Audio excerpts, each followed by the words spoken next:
The overwhelming majority of people our age, in our generation, in this generation, I'm 23 years old, so is either addicted to vaping, is drinking way more than they should, and are just not paying attention to it to begin with. This was me, and I have successfully quit all of my vices, and the point of this video is if you're someone who has had it in the back of your mind, like, I've got to quit vaping, I've got to quit drinking, I've got to quit smoking weed, like, this video is for you.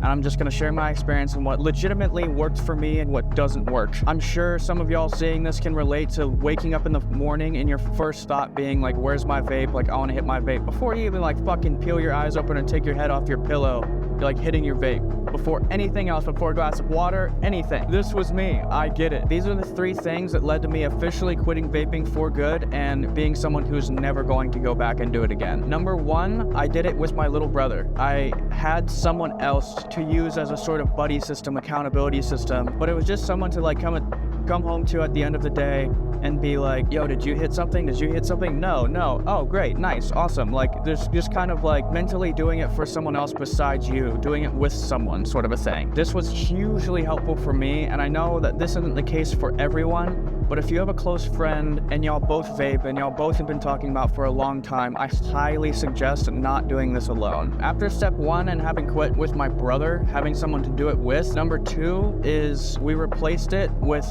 2 milligram nicotine pouches. We would have folded for sure if we didn't have some sort of something. And I'm convinced now that that is the very thing that saved both of us. I was always someone who was like, bro, fuck nicotine pouches. Those things suck. Anytime I ever tried one or put one in, it like stung way too bad. But in reality, like come night 3, both of us were sitting there looking at each other, even having the pouches. And we're like, bro, I want to go buy pods. I wanted this, I wanted that.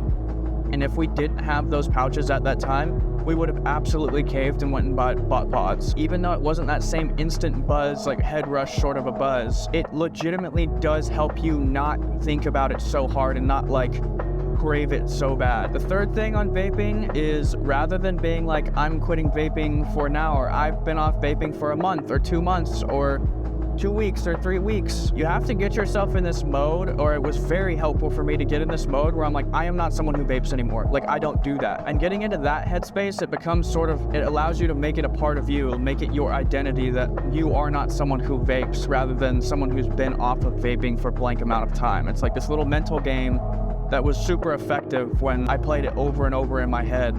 And my little brother did the same thing, and he said the same. It was extremely effective in like solidifying the identity of I do not vape, I do not hit like I don't do that.